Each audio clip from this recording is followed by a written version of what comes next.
ഭഗവത്ഗീത സാഖ്യയോഗത്തിലെ 42-ാമത്തെ ശ്ലോകം.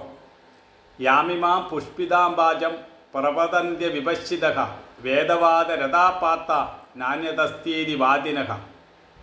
അല്ലയോ പാർത്ത, വേദങ്ങളിൽ പറഞ്ഞിരിക്കുന്ന യജ്ഞകർമ്മങ്ങളിൽ മാത്രം താൽപ്പര്യമുള്ളവരും അതിൽ കവിഞ്ഞ് മറ്റൊന്നുമില്ലെന്ന് പറയുന്നവരും കോമള വാക്കുകൾ പറയുന്നവരുമായ മൂഢന്മാർ നിശ്ചയാത്മക ബുദ്ധിയുള്ളവരല്ല എന്നാണ് ഈ ശ്ലോകത്തിൻ്റെ അർത്ഥം. വേദങ്ങളിലെ കർമ്മകാണ്ഡത്തിൽ പറഞ്ഞിരിക്കുന്ന കാര്യങ്ങൾ പരമമായ ജ്ഞാനത്തിലെത്തുന്നതിന് മുമ്പുള്ള മാർഗങ്ങൾ മാത്രമാണ്. കർമ്മകാണ്ഡത്തിൻ്റെ പ്രയോജനം എന്തെന്ന് വെച്ചാൽ ചിത്തശുദ്ധി വരുത്തി ജീവനെ പരമമായ സത്യത്തിലേക്ക് നയിക്കുക എന്നതാണ്.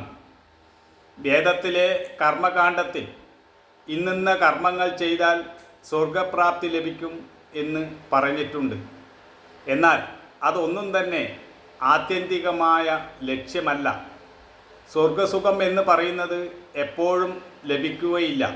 പുണ്യം ക്ഷയിച്ചു കഴിഞ്ഞാൽ സ്വർഗസുഖം നഷ്ടപ്പെടും. പുണ്യം ക്ഷയിക്കുന്നത് വരെ മാത്രമേ ആ സുഖം അനുഭവിക്കുവാൻ കഴിയുകയുള്ളൂ.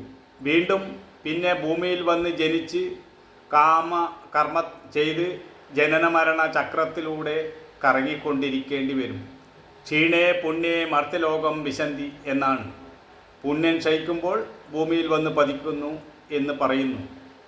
ആഗ്രഹപൂർത്തിക്ക് വേണ്ടി ചെയ്യുന്ന ഏതൊരു കാര്യവും അത് ശാശ്വതമല്ല. ആ സുഖങ്ങളൊന്നും തന്നെ ശാശ്വതമല്ല. ഒരാഗ്രഹം പൂർത്തീകരിച്ച് കഴിയുമ്പോൾ മറ്റൊരാഗ്രഹമുണ്ടാവും.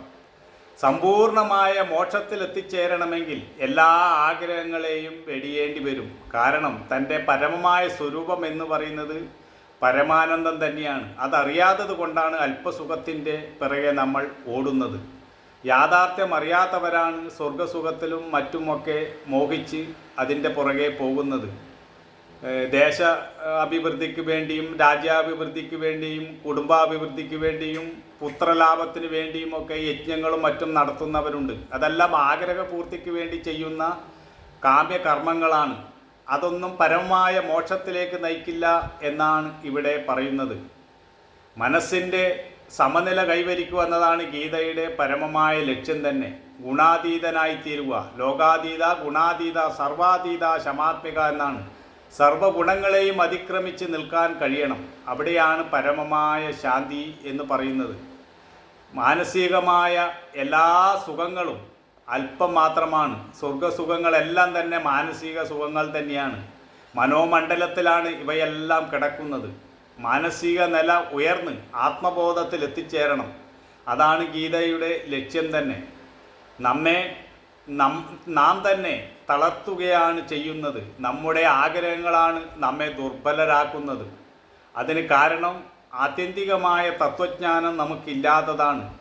ഉപനിഷത്ത് വേദങ്ങളിലെ അവസാന ഭാഗം വരുന്നതാണ്. അതിനു മുമ്പൊക്കെ ഉള്ളത് കർമ്മകാണ്ഡമാണ്. കർമ്മകാണ്ഡത്തെ ഉപനിഷത്ത് നിഷേധിക്കുന്നില്ല. പക്ഷേ ജ്ഞാനമാണ് ജീവൻ്റെ മുക്തിക്ക് പ്രയോജനകരമായിട്ടുള്ളത് എന്നാണ് ഉപനിഷത്ത് പറയുന്നത്. ഉപനിഷത്ത് തത്വങ്ങളാണ് നമ്മൾ മനസ്സിലാക്കേണ്ടത്. അല്ലാതെ അല്പസുഖത്തിന് വേണ്ടിയുള്ള കർമ്മങ്ങൾ, കാമ്യകർമ്മങ്ങൾ ചെയ്ത് നമ്മുടെ സമയം നഷ്ടപ്പെടുത്തുകയല്ല വേണ്ടത്. പരമമായ വൈരാഗ്യം ശീലിച്ച് ഈ സംസാരത്തിൽ നിന്ന് മുക്തി നേടാൻ ശ്രമിക്കണമെന്നതാണ് ഗീതയുടെ ആത്യന്തികമായ ലക്ഷ്യം.